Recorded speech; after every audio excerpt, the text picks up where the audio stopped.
Welcome to the Performing Animal Rights podcast, where we explore the intersection of creative practice and animal rights activism. I'm your host, Ben Hunt, performance artist and researcher in performance studies and animal advocacy. Each episode, I sit down with artists, campaigners, and creatives who are using their work to challenge the way we think about animals, justice, and the role of creativity in social change. Today, I'm joined by Gemunu de Silva, an undercover investigator with almost 4 decades of experience documenting the realities of animal industries. Alongside his investigative work, Gem is also a filmmaker, and more recently, the creator of Industry Standard, an experimental sonic artwork developed in collaboration with musician Gnostic Front. Rather than relying on graphic imagery, Industry Standard invites listeners into the hidden soundscapes of animal exploitation. Built from authentic audio recorded during undercover investigations, the album transforms the machinery, voices, and environments of industrial animal agriculture into an immersive work of sonic art, asking us not to witness suffering, but to listen to it. In this episode, we explore Gem's creative journey from filmmaker to investigator to sound artist, the role of imagination and emotion in advocacy, and why experimental art might help us reach audiences in ways traditional campaigning sometimes cannot. Before we begin, don't forget to check out the Substack newsletter, where I share deeper insights into the role of performance in activism, behind-the-scenes reflections, and extended conversations from the podcast. You can find everything, including podcast episodes, the newsletter, and more about the project at performinganimalrights.org. You can also explore Industry Standard, purchase the vinyl or download the album at gnosticfront.bandcamp.com/album/industry-standard. Okay, let's get started. Thank you so much for coming on. It's such an original piece of work that you've produced alongside Gnostic Front, which requires a lot of attention, I think, and a lot of unraveling from my point of view. And I'd love to get your insights into the process. I would like to start from the very beginning of you being an undercover investigator, documenting animal industries from the inside. At what point did this idea of industry standard, of this kind of sound intervention, soundscape, sound project, how did that come into your brain in the first place? Was it an initial thought of, I'm an undercover investigator and I'm collecting these sounds and I'm listening to these things while I'm editing, and then this is sparking something with me? What was the process there? Oh, thanks a lot for Ben for inviting me on this show. Yeah, and talking about this project because it's a new project, it's a novel project, and it's something that I'm proud about. And yeah, a really difficult question to start off with. I think it first started is I've been investigating for almost 40 years now. And before that, I was a filmmaker. And I was actually making a film for my sister.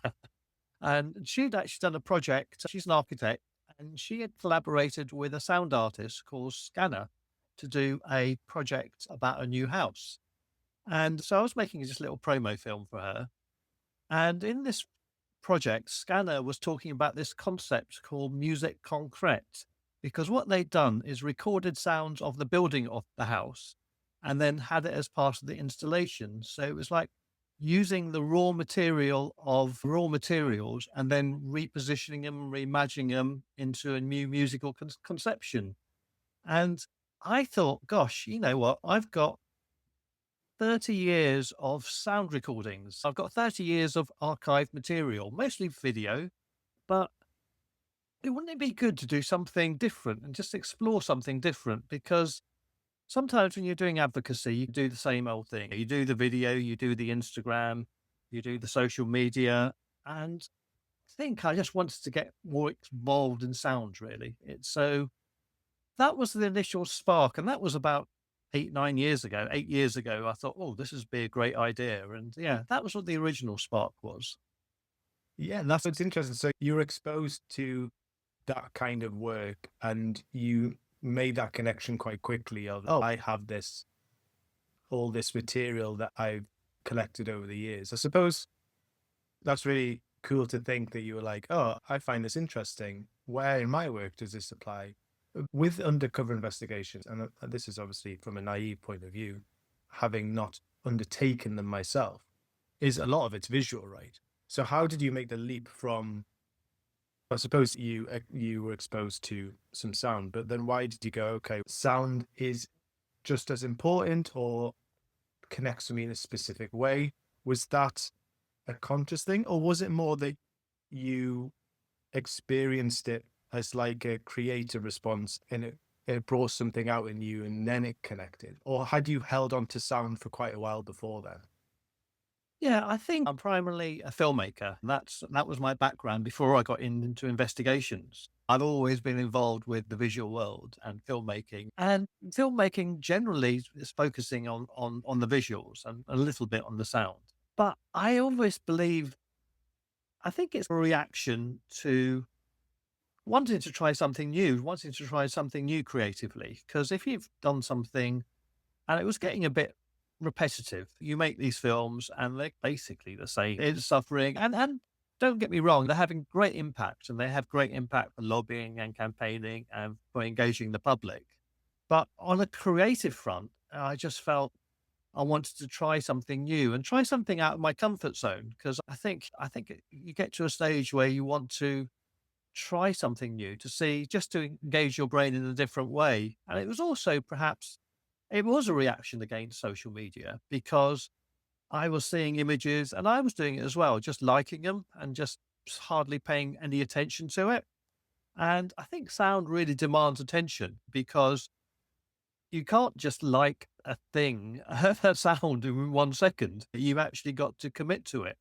And so I just wanted to explore that really. It goes back to why I got into animal rights it's through sound, it's through music. So I got into animal rights, not through a poster or campaigning. It was from punk bands in the 80s telling me, singing about vivisection, telling me about eating meat type things. So it was a cultural thing. So it's a homage to that, how I got involved back into animal rights into the 80s to say, let's try a new form of advocacy because I think it's when you listen to sound, you're slightly disarmed because you're with a picture, you can just turn away but there's something intriguing about sound which I wanted to explore. So I think it was an exploration. It really was a creative exploration, and I didn't really know where it was going to go. I think that was the beauty of it. I think it's being get involved in the world, as it were. It's quite nice to do something that you don't really know what the output's going to be when you start it. Yeah, that you predicted my next question there about the punk, about being an animal rights activist during that wave, with punk inspiring that. And it's interesting to say, did you feel punk doing this project? Did you feel that energy that you felt at the beginning of activism? Yeah, I would say so because it was a very much a DIY process because I think, and again, in my normal work, I get commissioned by animal protection organizations to do undercover investigations. And it's very much, this is the brief, this is the product, this is the industry you want investigated, these are the images that we want. Can you get it? And that's what we try and deliver, and we mostly do deliver.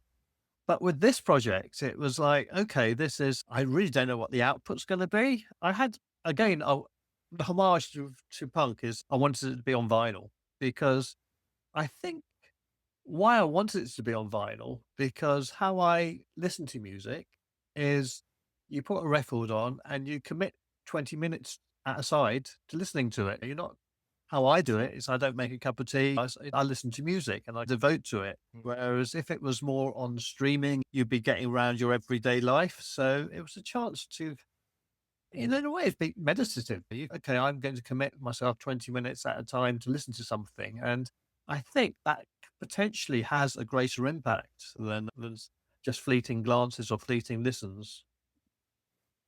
Yeah, And yeah, punk. It's very punk because it's self-finite. It's self-financed. We actually did get a bit of funding from Lush because I sold them the idea and they supported my work for ages. And normally they support bits of camera work. And I said to them, I've got a crazy idea and I didn't really know where it was going to go. And they believed in me to help not totally fund it, but just to get an idea of, yeah, I wanted to have a product at the end of it.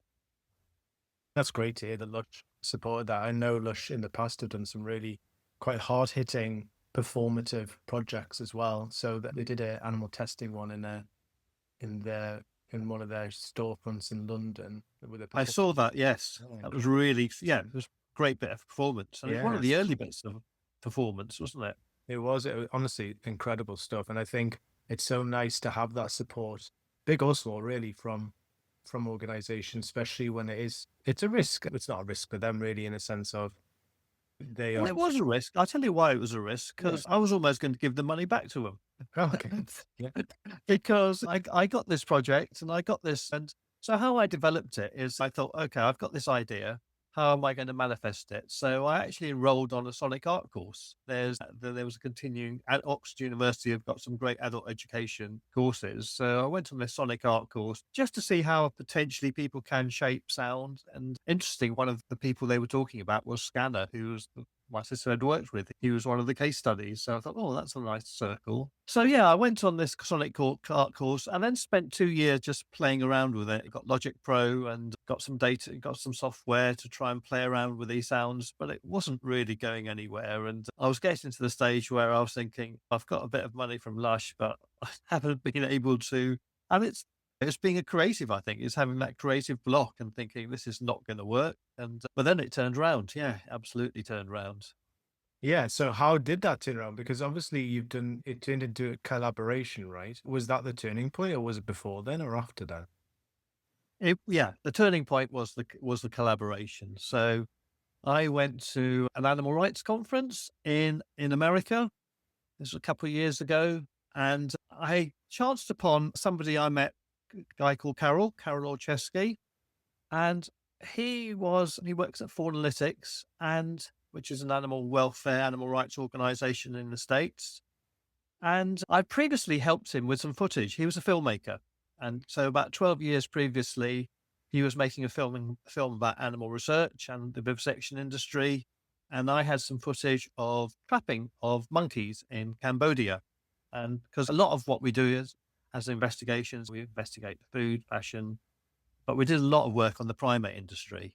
And so, yeah, I gave him some footage 12 years ago. And because he's a bit of a data nerd, because Analytics is a data analysis thing, he kept my email and said, hey, he just turned around and we just got chatting. And we were going to chat, we were chatting about something completely different, investigations database. And I just asked him what he was doing and what he does in his spare time. And he's a musician. So he's been putting out records as Garbage Face Industries and lately Gnostic Front for all about 15, 16 years and puts out, it's very DIY. And then I start talking about my projects and my problems and what I'm having with it. And we just started a collaboration. We thought, oh, and sometimes when you meet collaborators, I think you click. You think, I could work with this guy because he understands it. And the fact that he'd been an investigator himself previously, I think really helped. So, yeah, so we started as a collaboration over 2 years where I'd be sending him bits of sound. So I'd assemble sounds from various investigations and I had an idea of what I wanted in this album and how to layer the sounds. And then, yeah, we started Zooming every fortnight and sharing ideas. Is there so like you said, you had an idea of the order of things and the layering. How how raw was it when you presented it to Carol? Was it a case of these are the recordings, I want them to be together in a certain way, and then Carol explored different beats and different sort of angles? What was the process with the back and forth there? So it was quite thematic. So we have 8 tracks on the album. I think we were playing around with 8 or 9, 10 tracks. So one would be about long distance transport, one would be about the fur industry, one would be about animal testing. So how I do is I'd assembled perhaps 20 to 40 minutes of archive material of field recordings. And I've got a lot of these were on tape. These, so I had to digitize them. So in a way, that 2 years before I met Carol wasn't wasted because I'd started assembling these things. And And it's collage. So it wasn't just the sounds of the animals, it was using newspaper reports, it was from voiceovers from films that I've made, and just interesting sounds. So I had and it's yeah, when you do investigations, there are certain sounds that stick with you, and when you're certainly editing it, you think that's a really powerful sound. So I kind of collated, say, 40 minutes for each piece, and I sent it to him with various themes and ideas. So for the fur farm, I said I wanted quite a claustrophobic feel to it. For the long distance transport, because I'm a fan of German motoric music, like Kraftwerk. I said, well, I would like to have a beat here, like a motoric beat, because it's about transport and try and. So I gave him a few hints, but he really worked his magic. I think that's what made it different, because he was a musician, and whereas I'd previously worked on some things that were quite basic, I couldn't get that musical sensibility into it and to actually make it listenable. And I think that's the key thing. I wanted this record to be challenging, but also listenable, because I wanted it to be something that you'd put on, not something that, some friends I've got a friend who runs a record label, and I talked to him, and at one stage he was thinking about putting it out, but his overarching view is, why would people want to listen to people's animals screaming? And I was thinking, that's not really the point. There's probably a little bit of that in there, but it's the sounds of machines, and I really wanted to be the sounds of the industry, because I think that's why it's called industry standard, because it's an industry. These are industries that we're working with, and I think just to smash the idea that these animals live in open air, idyllic, rural settings, it's just to make sure that people remember that what they're consuming and whatever way is from an industry. Yeah, for sure. It's really powerful with that. I think that was my main takeaway from listening to it.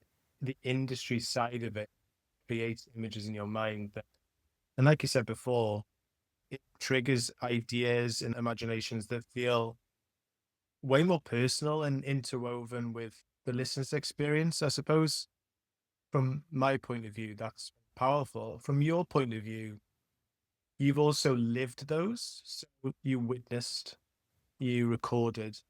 So from the opposite end, so me as a listener, if I'm listening to it, obviously I've seen footage before, but I can create those images in my mind. For you, I could imagine it's not the opposite, but it's evoking memories or images.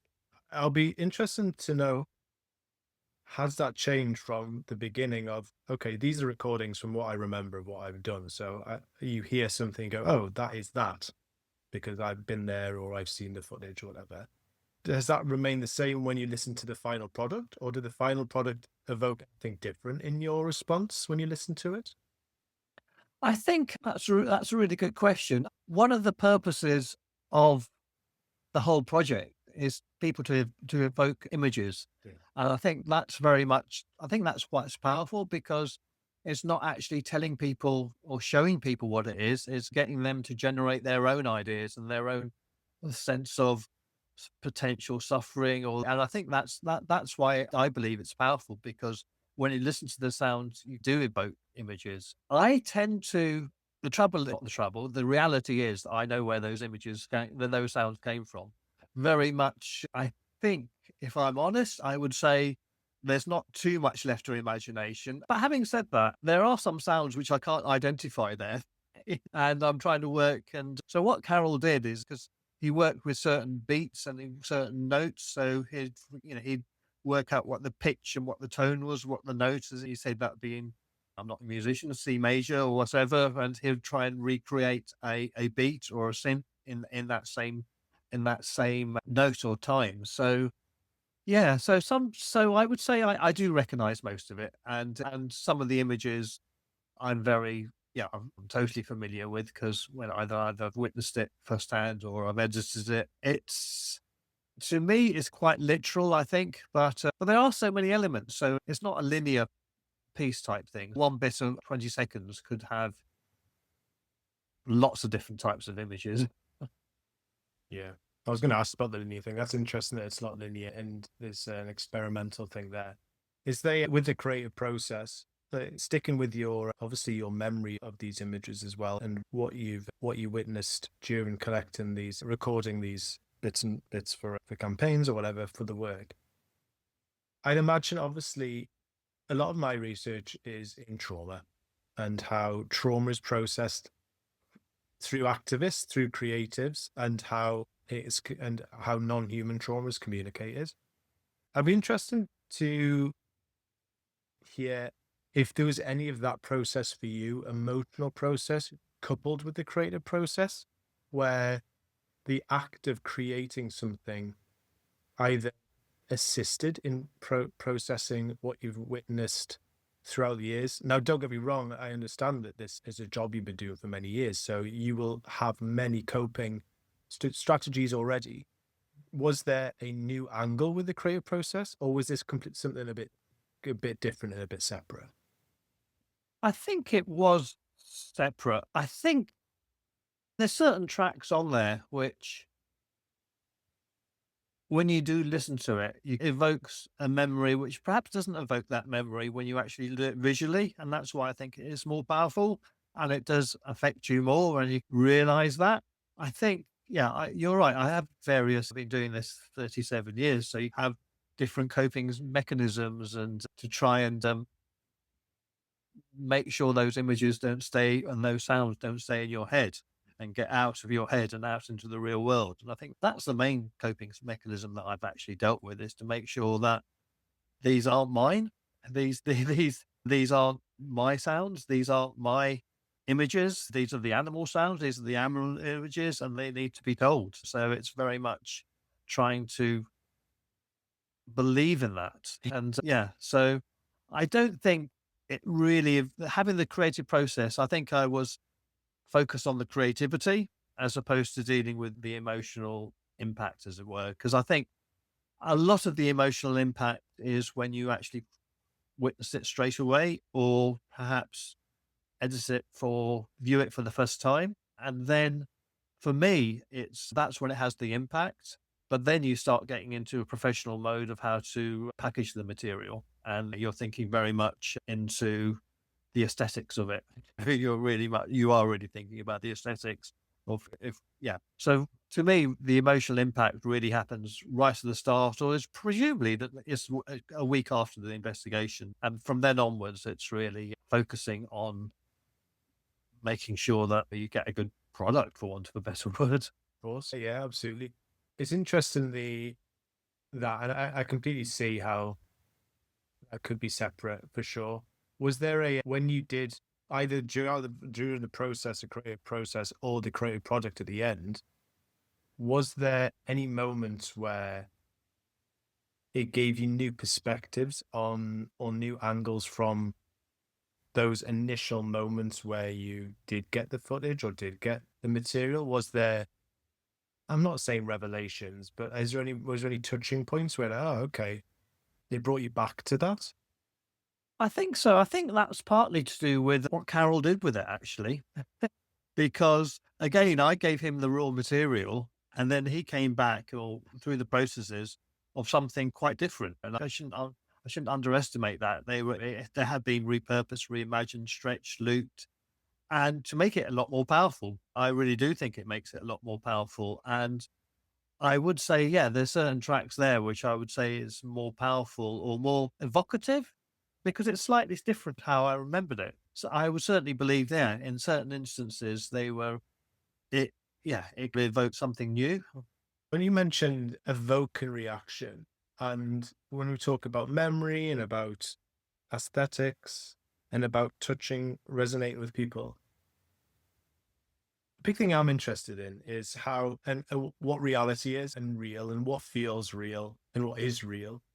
And it'll be interesting to hear your perspective as from both sides of the coin here, because obviously in your work, it's so real. You're capturing reality, and that's the tragedy of it. That, like you said earlier, the information provided to the masses is not real. It's fake. It's a fake depiction of human animal lives in the industries. So you capture what is real and package it, like you said, and trying to communicate the reality. But in art as well, there is this thing of things clearly not being real, but feeling real. They feel more real. They feel like they resonate with you on another level, a level beyond the literal, an emotive realness. Is there, when we talk about evoking reaction, was that an aim or a desire for you to connect to people on another level to what you had been before, of creating a feeling of realness in the material that you'd gathered? I was when I was thinking about this sound project and using sound. So I did have a discussion with myself about whether to put it out purely as field recordings, which would be absolutely 100% real. This is the reality of what you hear. This is the reality of this industry. But I wanted, but personally, that's something I wasn't too keen to explore too much because I think with art, if you've got, it's going back to this imagination. If you're manipulating the reality, and we are manipulating reality, and I think that's what was quite nice about this process because normally I'm not allowed to do that, just purely because if you're doing an investigator and you're putting material out, you don't want to be accused of manipulation because that's what the industry would say. You fake this material, you augmented it in some sort of way. So by using an artistic process, I think you're much freer to actually experiment with it. And I think that's what I really liked and really liked having the opportunity to experiment with these sounds. And of course, they all come from real places. But the reality is that's not, it's a piece of music. It's a piece of experimental music. It's a piece of sonic art. And I think you have to bend reality. And then again, goes back to how to get a reaction. And I think the listener would have a better reaction or a more emotive reaction or a more visceral reaction through a bit of music than listening to a pure field recording. And so, yeah, I make no bones about it or no excuses. It really is. We do manipulate reality, and that's reality. We stretch it, we looped it, we add beats to it. We make it a piece of art, but it's all based on reality. I think that's the key thing. It's all the sounds that you hear come from real places. They're not imaginary, but yeah. Yeah, for sure. And it's powerful. As a listener, you definitely feel that. You feel the resonance of reality. I would argue even more so than the shock and awe of seeing undercover footage sometimes because it can shut us off or we can want to desire to look away. And like you mentioned earlier, this, especially being on vinyl, demanding attention. And like I know that you've been doing listening parties and things, which we'll talk about soon. I suppose when you've talked in the past about industry standards, you've mentioned advocacy and how this obviously isn't traditional advocacy.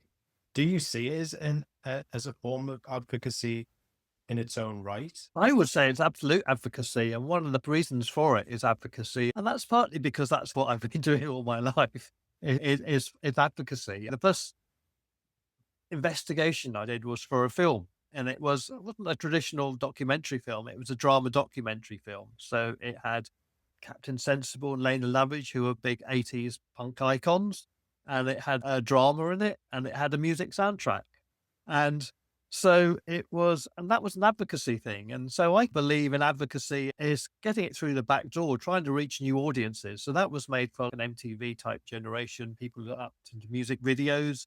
And it was people who won't normally come into or experience normal traditional forms of campaigning. So I think everything that I do in whatever form is a sort of slightly political act, whether it's not a big political, but yeah, I very much think this is a form of advocacy and it's advocacy through the back door. Because I think when people aren't aware that it's advocacy, I think that's when it can be more powerful because they're more attuned to actually listening to it as a record. And that's what I wanted to do is actually get it out there into different audiences, not normal animal advocacy audiences. And that was a real main part of it is to try and break out and reach new audiences, people who wouldn't normally think about, oh, I want to be involved or listen to an animal rights record or type thing. It's somebody who wants to listen to a dark industrial sonic soundscape.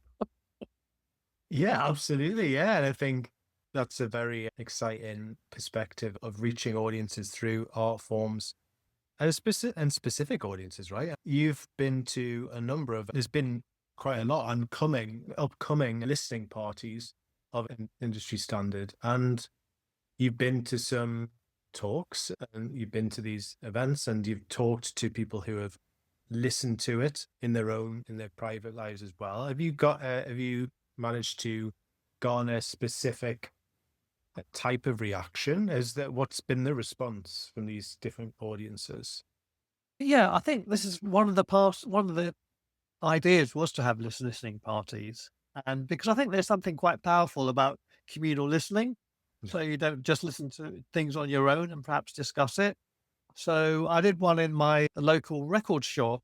I live in Oxford, and the independent record store, and it had, they put gigs on normally, or have listening parties to people like Harry Styles, and when they're putting out their album. And so, yeah, you have 45 people, and 45 people for probably wouldn't get 45 people at an animal rights event in Oxford. You wouldn't get that. Whereas you get 45 people who are interested in music, who are interested in the concept. I think it's been intriguing because people don't know quite what to expect, and quite rightly, because I didn't know what to expect before I put it out. So they're intrigued about the subject matter, and yeah, the reaction's been great. And what's interesting is people listen to it and liking it as a piece of music, and people were saying, "Oh, I was tapping my foot, I was clicking my fingers, and then I felt guilty about it." And because it was like, am I supposed to be enjoying this? And so people actually don't know what emotions they're supposed to be feeling. And I think that's quite a powerful thing. If you're like, it's provoking a reaction which they're not quite sure about. And then obviously quite a lot of feedback is people imagining the sounds, people saying it's powerful because they've got a picture in their head. And so, yeah, I'm loving these listening parties. So that was one in a record store. But initially, I had one around my house with like 15 friends, and not all vegans and not all vegetarians, and not all the people they were into. And then we have a discussion about some of the issues and some of the stories about how the investigations came. We've done some projects in Romania, and one of our investigators again likes like the record, and because they're into dark industrial ambient soundscapes, and they organized the listening party in this counterculture arts venue in Bucharest. So they did it by themselves. They printed out 30 leaflets. So the album also has a printed leaflet, a printed booklet, because again, that goes to the homage to how I got involved with punk, because those records had information. It's the pre-internet date. And so it does have some information if people, not a lot of information, but it has some signposting, shall we say. And so, yeah, they printed out 30 leaflets and had a listening party with 20, 25 people in Bucharest in a club. And then they talked about some of the issues. And interesting, they were saying they talked about more about the sounds, and there was a whole discussion about should it be real and should it be augmented. That discussion apparently came around in around that. So it's provoking, yeah, it's provoking reactions, which is, I think, as all artists, that's all you want to do is provoke a reaction, provoke thoughts. So yeah, and there's more to come. There's so many potential ideas for this project that I hadn't even thought about when I started it. People have listened to it and then they thought, yeah, we could do something with this. For sure, yeah. And you can couple visuals with it, cover movement, and cover all sorts of really interesting things. I think it opens up so many doors, and it's interesting to hear that the provocations have been varied about issue, but also form and aesthetics. I think that's really fascinating, and it feels like with creative practice and creative product, when it's around activism or not, that these discussions are more personal and more carried by the audience member rather than external conversation that is just about logic. It's more about feel, and it's more about exploration, which feels closer to transformation, right? If you feel something, you move with that feeling rather than just hearing it and deciding stuff. So that's really exciting from that audience, and then pivoting towards the animal rights movement. So we bumped into each other a couple of times at conferences, at animal rights conferences.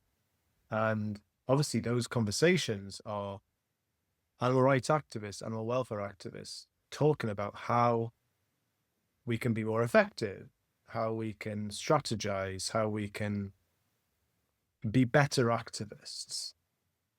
Where do you see projects like Industry Standard in our movement, in the animal rights? It's still at the fringes, I'll be honest, because I think because there are real metrics to measure its success. It's not about volume sales. And I think people, it's with sound, it's going to, and I was fully aware of this as well. And that's why it's mostly self finance and it's a creative hobby project because there's no organization that is going to think this is the way to actually reach the masses. But I think what's really important, I think what you touched about is people who have engaged with it have had a real reaction to it that they haven't had a reaction to other forms of normal advocacy. And that's what, to me, that's what's powerful. And it's a way of getting back into that whole grassroots punk attitude, really, is having those smaller conversations, but more important and more real conversations and more, um, more people are actually listen to it and have a reaction to it. I think most animal rights groups, unfortunately, don't have would be brave enough, I don't think, to commission something like this because it's not, it doesn't fit into neat boxes of this is a traditional form of advocacy. Having said that, I know some organizations in the past have worked with arts. For example, so Industry Standard this is my second product with Industry Standard, interestingly enough. So the first one was I used to work at Compassion in World Farming, and they had a trustee on their board. This is back in we're talking 25 years ago, who was really into the arts. And they decided, and they came to me and said, "Oh, wouldn't it be good to do something about an art exhibition?" And so I've got some contacts through my sister who knows lots of artists and gallery. And so we put together an exhibition at the ICA, which is the Institute of Contemporary Arts, which is quite a prestigious institution. And it was an arts-based project. So they had Suko over from the States who presented it, and she's an amazing animal rights artist. And for that project, I made my first art piece. It was called Industry Standard, and it was like a video installation, and that was manipulating the sound and manipulating the visuals. So basically slowing down some visuals. And I don't know if you're aware of Douglas Gordon's type work of 24-hour Psycho, just having things by frame and really slowing it down to just, yeah, manipulating with sound. And yeah, that was 25 years ago. And I think Compassion were quite adventurous then, actually commissioning an exhibition, 3-day, an exhibition at a gallery. And I haven't seen anything done like that ever since, if I'm honest. A major animal rights organization commissioning or, yeah, art or championing the arts. They don't really see it as an effective way of, because I think it's measurable. I think it's that people like to know how many likes or how many hits, etc. And it's not so tangible. So I think yeah, and unfortunately, animal rights is getting the movement is getting more professionalized, and in a way, the creative side gets sidelined as a result, I think. Yeah, no, I completely agree. That's great, though, to hear that there was an exhibition. It's good to know that there was that, and fingers crossed there'll be more appetite that for the future. 25 years ago, wow, so what a journey. What a journey that's been on as well. Speaking of journeys, what's next? You did mention that there's possibilities for Industry Standard in different aspects. Is there any in your own plans, in your own mind, that are the next stages with it? Okay, it's the reaction, and it's unexpected. So somebody got in touch after listening to a podcast, actually, when I was talking about this, and they decided, to collaborate. So they said, it'd be great to do some visuals. Yeah. And so they've sort of been working together and doing some visuals. And again, they're not, I know it's a sound piece, but it's not very literal visuals. So I really like they were sending their work and they were glitchy video type work. And they're involved with an artistic scene in London, like music venues. So we might potentially do a music based event in London. And also at my first listening party I had at home, I've had a friend who came along who I didn't know that well, actually. It was a friend of a partner of a friend, and she runs an arts gallery in Oxford. And which I found out was an old tannery. And what she said is potentially we could have an exhibition there and having artists having an open call of people responding to the art. And I thought that's a great idea. It's a great idea. And that's something I'm actively exploring is to see is people's reactions to the piece. So in a way, it starts off as a musical piece and then but different artists can come and have their own responses. And I've talked to a couple of artists who are talking about visuals, doing paintings to it. And so that's something that's really quite exciting. And I know it's going to take a lot of time because I do have a day job as well, which is doing investigations. Yeah. And the trouble is, this is so much more, and I shouldn't really say this, but this project has really lit my fire. It was like, wow, this is something I could talk about for years and I get energized by. And so I'm really looking forward to exploring this, doing an art exhibition basically, because and again, it's out of my comfort zone. I've never curated one before and never dealt with one before. And it's something that will happen. It will happen. When it will happen, I don't know, but I need to be within the next couple of years. But I really like the idea of having artists respond to the work and have their own interpretation of it because, yeah, it can lead to so many unexpected ways. This project's always started unexpectedly. And I think that's the beauty with collaborations as well. You have to trust the process. That's something I'm actively exploring. And I'd really love to be able to put on. And it's, you know, and the reality is there is no funding. So it'll have to be self funded because I can't imagine organizations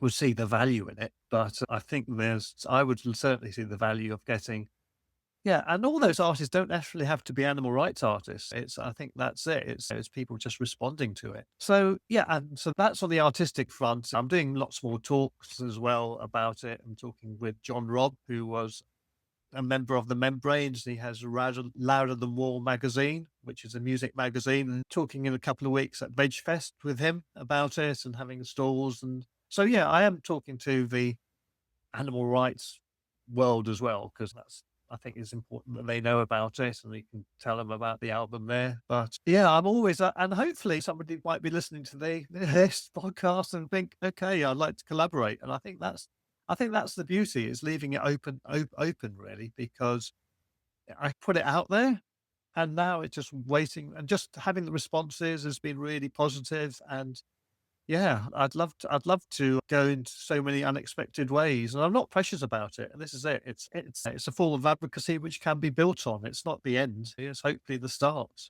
Yeah, that's so exciting. And I think there's a real that energy there of art breeds art, right? And I think this is a real exciting opportunity. And I think that does come hand in hand when the art is greater than the artist in respect to having a purpose. I do find there's a pattern there where this is because it's a form of advocacy, there is a desire for it to morph and to mold and to grow and to splinter and to become all of its possible angles to reach as many people as possible in so many different ways. So it's really exciting. I'm really excited to see what's next. And that exhibition project sounds, yeah, incredible. Really exciting. You mentioned that it lit a fire, and I'll be really interested just to close up about there's a couple of perspectives here of the creative process and creating industry standards and collaborating and getting out there and like you said, the reaction to it. Has it impacted you personally as a creative? And has it given you a new perspective or a different perspective of the work you do every day? Two good questions. It certainly made me feel I need to get more back into creativity. I started off being a filmmaker and doing experimental film and more traditional film and documentaries. And over the last few years, because I run an organization which does investigations and it's very important work and it's very similar work. And some of it is less creative because it's project management. It's so the creativity has gone out there. And I always believe there needs to be an element of creativity in my life. That's where I started. And it's almost like a full circle. And that's what energizes you. It really does energizes you. I think it's that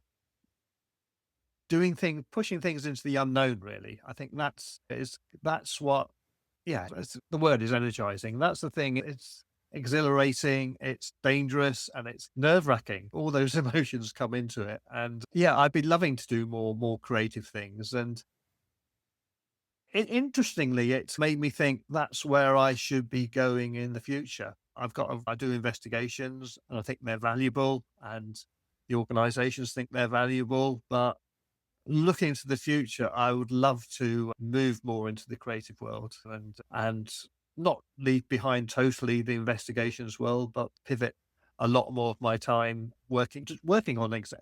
So to actually be able to say to myself, okay, I can devote some time, proper time, doing an exhibition, as opposed to that would be a great idea. How am I going to do it?